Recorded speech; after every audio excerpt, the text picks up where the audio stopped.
Hello दोस्तों, हमारे YouTube channel पे आप लोगों का स्वागत है। मैं हूं कमलकांत और अभी हम बात करने जा रहे हैं बीपीएससी के संदर्भ में। देखिए दोस्तों, बीपीएससी के संदर्भ में जो सबसे बड़ी बात है, आप लोगों को मैंने पहले भी बताया था कि हो सकता है प्रश्न के विकल्प आपको जो है कि कम किए जाएँ। तो हिस्ट्री सेक्शन में जो है कि आपको जहाँ 6 क्वेश्चन पूछने की प्रवृत्ति थी, वहाँ पर 4 कर दिया गया है। तो ये चीज़ें जो है आपको ऑडिटर में दिखा। अब आगे AAO और आपको जो है कि आगामी जो परीक्षा होने वाली है CDPO, इन दोनों में भी ऐसा हो सकता है। तो इसके लिए आप लोग को तैयार रहना होगा पहले से। तो कला में तो तीनों को देख के ही जाना है, आप लोग जाते ही हैं। मौर्य कला हो गया, पाल कला हो गया और पटना कलम हो गया। इसका विशेषता अच्छे ढंग से आप लोग देख के जाइएगा। और ख़ासकर में डायनेमिक अप्रोच भी थोड़ा, जैसे बौद्ध धर्म का प्रभाव, ये सभी भी देख लेना है। हो सकता है संपूर्ण कला पे क्वेश्चन पूछ ले, तो पहले से ही तैयार रहिए आप लोग। फॉर्मेट सिर्फ बना लीजिए उसका, ठीक है। तो ऐसे आपको 67वीं में भी ये तकनीक को अपनाना पड़ेगा। और इसके अलावा जो विद्रोह है, जैसे संपूर्ण जनजातीय विद्रोह से जोड़ के क्वेश्चन बना दिया गया इस बार। तो इसमें तो बहुत ज़्यादा ऐसे परिवर्तन नहीं है, सबका तो मिला जुला ही है। मतलब कोई भी जनजातीय आंदोलन हुआ है तो उसका कारण जो रहा है, वो तो मूल कारण जो है कि आर्थिक शोषण की प्रवृत्ति, सामाजिक हस्तक्षेप, धार्मिक हस्तक्षेप, यही रहा है मिला जुला कर। अप्रोच तो वही है सब। तो ये बहुत ज़्यादा नहीं है। स्वरूप भी अगर देखिएगा तो लगभग स्वरूप मेल खाया है सबका। तो इसलिए बहुत ज़्यादा अगर जिनका अप्रोच स्पष्ट था तो वो लोग असहज महसूस नहीं किए हैं परीक्षा में। और बाकी जो क्वेश्चन थे जो सरल प्रवृत्ति के थे, इसीलिए आप लोग से लेकिन एक बात बोलेंगे, जिनका बैकग्राउंड हिस्ट्री नहीं है उन लोग को अब जो है चुनौती इसमें बढ़ने वाला है हिस्ट्री वाले खंड में।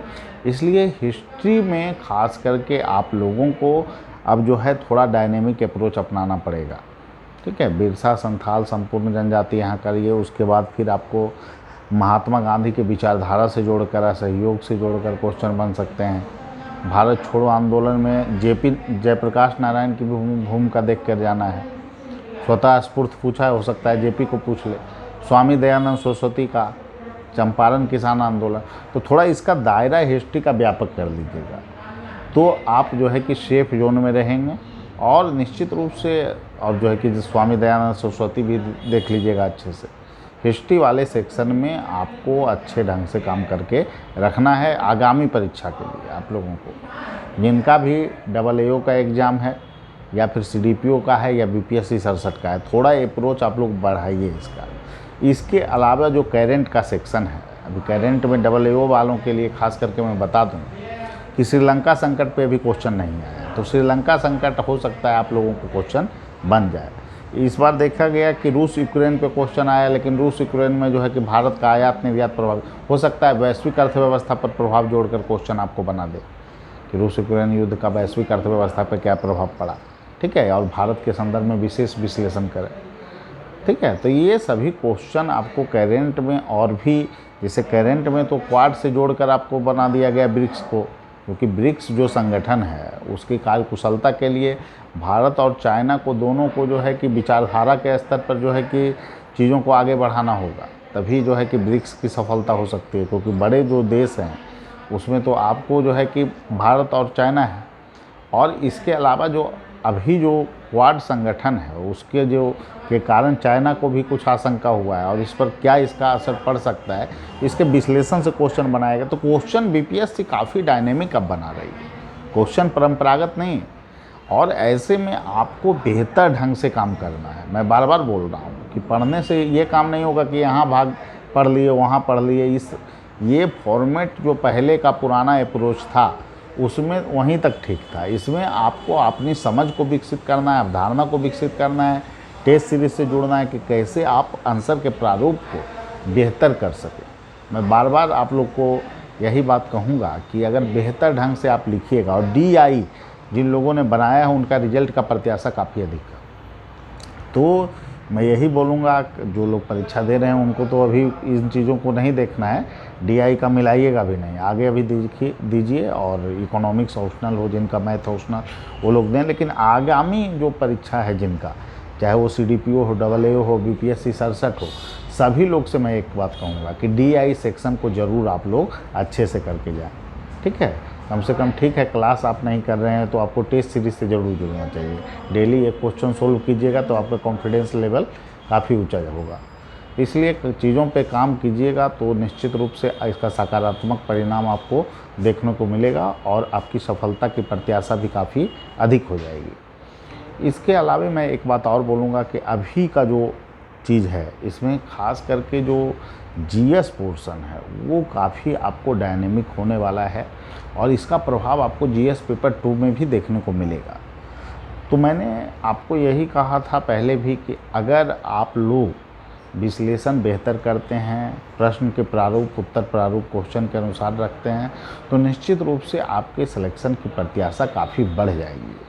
अब हम लोग जो है कि हर एक क्वेश्चन का क्या प्रारूप हो सकता है, कैसे क्या फॉर्मेट हो सकता है, इन सभी चीज़ों को भी बार बार आप लोगों को समझाने का प्रयास करेंगे और जो क्वेश्चन आए हैं उस पर भी कैसे अप्रोच से आपको लिखना था इस पर भी बात करेंगे। लेकिन आप लोग से एक ही बात कहूँगा कि टेस्ट सीरीज आप लोग ज़रूर दें, टेस्ट कम से कम जुड़े रहिएगा तो सभी लोग जो टेस्ट लिख रहे हैं उनके कॉपी को भी आप देख सकते हैं और फिर आपका भी मूल्यांकन होगा।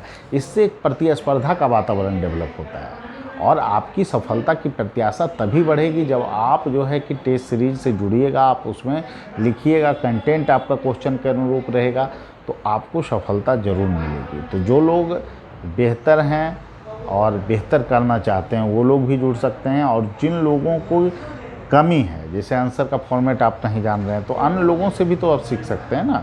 और प्लस जो है कि आप जब लिखिएगा तो आपकी जो कमियां होगा उसका भी आकलन किया जाएगा। तो निश्चित रूप से इन सभी चीज़ों को करके आप बीपीएससी में बेहतर स्कोर पा सकते हैं। और फिर जो लोग जैसे कि विषय का जहाँ तक सवाल है तो लोक प्रशासन का या समाज शास्त्र का, हिस्ट्री का, ज्योग्राफी का, सभी का जो है कि आपको टेस्ट सीरीज हम लोग शुरू कर रहे हैं। इसमें जो है कि आपको एक एक क्वेश्चन अभी डेली करवाया जाएगा और फिर 3 से 4 फुल लेंथ क्वेश्चन हर एक विषय का हम लोग करवा देंगे जिससे कि आप लोग को कोई समस्या का सामना ना करना पड़े। और निश्चित रूप से आप लोग को एक ही बात बोलूँगा कि आप लोग दिन रात जो है कि अब इस मुद्दे पर आपको काम करना होगा कि मुख्य परीक्षा में आप बेहतर अंक कहाँ से पा सकते हैं, कैसे क्वेश्चन के आंसर को आप इम्प्रूव कर सकते हैं, क्योंकि समय कम है। और जिस तरह से बीपीएससी का रवैया रहा है, डबल एओ में जो है कि आपको 17 दिन में एग्ज़ाम कंडक्ट कराने के लिए पूरा जोड़ लगा दी बीपीएससी, और जो कि उचित नहीं है। मैं बार बार बोलता हूँ कि इस तरह की परिपाटी बीपीएससी में जो जन्म ले रही है और कुछ लोग छात्र इसका समर्थन कर रहे हैं जो एग्ज़ाम में बैठेंगे भी नहीं।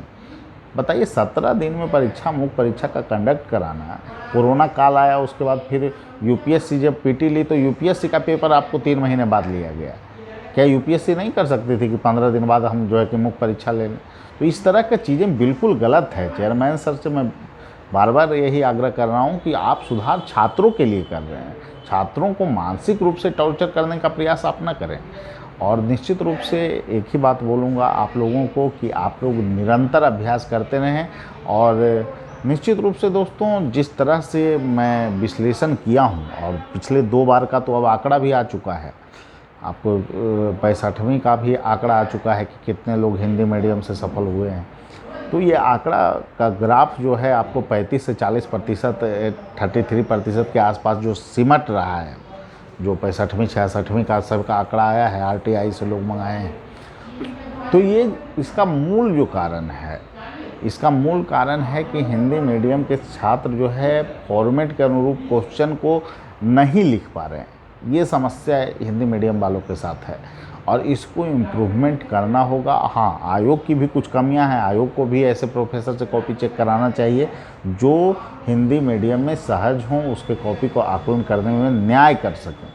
तो इन सभी चीज़ों पर हम लोग तो लगातार प्रयासरत रहते हैं कि छात्रों के हितों के साथ कोई समझौता नहीं किया जाए और लगातार हम लोग इन मांगों को उठाते रहते हैं। लेकिन कुछ लोग हैं जो कि इसी मुद्दे पर, जैसे उम्र सीमा का मुद्दा मैंने उठाया तो कुछ लोग वीडियो भी बना दिए कि क्या 50 हो जाना चाहिए। तो भाई लॉजिक से बात होगा ना। अगर अदर राज्य किया गया है, लोग रोजगार थोड़ी मांग रहे हैं कि हमको दे ही दीजिए, हम ही को बना दीजिए एसडीएम, अवसर मांग रहे हैं। इसमें बहुत ज़्यादा विश्लेषण और ज्ञान देने की आवश्यकता नहीं है, सभी ज्ञानी हैं बिहार में। तो इसीलिए मैं यही बोलूँगा, काम का चीज़ होना चाहिए। आप अपना चीज़ कराइए ना, कौन आपको रोक रहे हैं?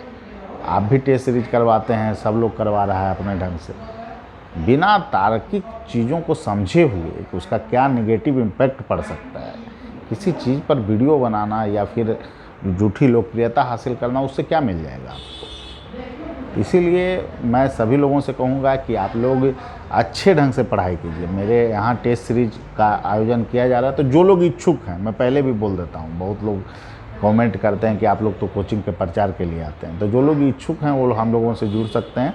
निश्चित रूप से आप लोग गुणवत्तापूर्ण अगर लेखन वहाँ पर करेंगे तो इसमें आप लोगों की सफलता ज़रूर मिलेगी। ठीक है, सभी लोगों को धन्यवाद। फिर अगली वीडियो में थैंक यू।